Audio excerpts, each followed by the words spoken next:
पढ़ाई करो, लिखाई करो और फिर सरकारी नौकरी लो। इस चीज को इंडिया का नेशनल मोटो बना देना चाहिए।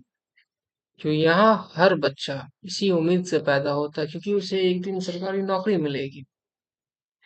इंडिया की सोसाइटी में बच्चा पैदा होने के बाद करियर काउंसलिंग के से ज्यादा उसे गवर्नमेंट नोटिफिकेशन का इंतजार रहता है और इसी नोटिफिकेशन के पीछे वो अपनी सारी जिंदगी बर्बाद कर देता है। जब मैं 12th में था तो हम लोग क्लास करके, मैं और विशाल जो कि मेरा दोस्त है, तो हम लोग क्लास करके वापस घर आ रहे थे। तो मैं विशाल के घर गया था।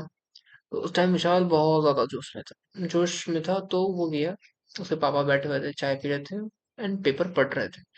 तो वो जाता अपने पापा के पास, कहता है कि मुझे अपने हिसाब का करियर चूज करना है, अपने हिसाब का मुझे वो बनना है जो मैं चाहता हूँ। तो उसके पापा कुछ नहीं बोलते, पेपर पढ़ते रहते। फिर वो दोबारा रिपीट करता है कि मुझे अपने हिसाब का करियर जो पाथ चूज करना है।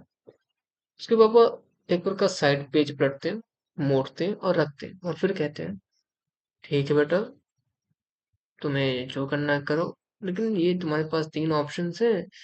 इंजीनियरिंग कर लो, या डॉक्टर बन जाओ, या फिर कोई सरकारी नौकरी ले लो। इसमें से जो तुम्हें पसंद आए वो चूज कर। हम तुम्हारे खिलाफ कभी नहीं जाएंगे। एंड अनफॉर्चुनेटली वो अभी भी सरकारी नौकरी की तैयारी कर रहा है।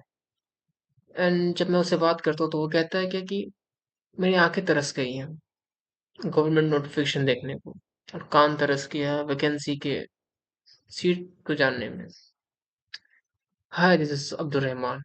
एंड मैं तुम्हें बताऊंगा आखिर यूथ इतना ऑब्सेस्ड क्यों है एक गवर्नमेंट जॉब के लिए, जो कि एक मामूली सा गवर्नमेंट जॉब होता है उसके लिए इतना ऑब्सेस्ड क्यों रहता है हमेशा। इंडिया की सोसाइटी में ये हाल है कि अगर तुम्हारे पास एक सरकारी नौकरी है तो तुम महान हो, वरना एक कुत्ते के समान। तुमसे बेहतर एक कुत्ता है।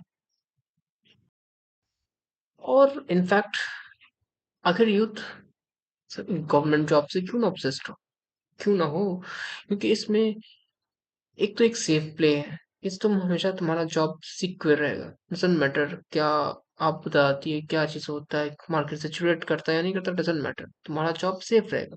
भले ही तुम काम करो या काम को टालो, तुम्हारा जॉब सिक्योर रहेगा। लेकिन दूसरा फैक्टर ये भी है कि ऑब्सेशन का, कि यहाँ मार्केट इतनी अच्छी डेवलप है नहीं। कोई मार्केट का जॉब क्रिएशन नहीं है, नए एम्प्लॉयमेंट प्लानिंग है गवर्नमेंट की तरफ से। तो आखिर यूथ करेगा क्या? उसके पास सिर्फ एक ही जगह है जो सेफ प्लेस दिखता है, वो है गवर्नमेंट जॉब। उसकी तरफ ही भागता है। इसमें सुनने में लगता है यार बहुत कम कमाई, बहुत कम सैलरी मिलता है, 25,000, 30,000, 35,000। लेकिन मैक्सिमम जो गवर्नमेंट एम्प्लॉय होते हैं वो इतना कमाते हैं कि अपने साथ पुश्ते बैठा के आराम से चिकन खिलाएंगे, आराम से।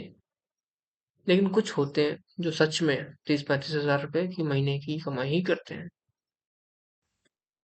सरकारी नौकरी के पीछे जितने भी लड़के होते हैं यंग एज के, वो अपनी पूरी यंग लाइफ जो होती है वो बर्बाद कर देते हैं। गवर्नमेंट सिर्फ एक चिल्लर वैकेंसी निकालती है एंड उसके पीछे लाखों लोग लाखों लोग लग जाते हैं। जैसे कि एक सीट पे 1 लाख बच्चों का, 1 लाख में से किसी एक बच्चे का सिलेक्शन होगा एक सीट के लिए। ठीक है। और किसी भी गवर्नमेंट एग्जाम के लिए, कोई भी कॉम्पिटेटिव एग्जामिनेशन हो, उसमें सिर्फ सक्सेस रेशियो रहता है वो 2% से भी कम का रहता है। मतलब 2% से कम भी चांस है कि तुम्हारा सिलेक्शन होगा किसी में भी competitive examination. Even it's NET, JEE, और एसएससी, सीजीएल, रेलवे की, यूपीएससी, एनीथिंग बिलो 2% है। And but still everyone wants to play a lottery game. यहाँ हर कोई टिकट खरीदता है, लेकिन जीतता सिर्फ एक ही। कुछ टिकट हार जाते हैं और कुछ अपनी जिंदगी भी। अगर जुआ का इनाम इतना बड़ा होगा तो आखिर कोई क्यों ना इसे खेले।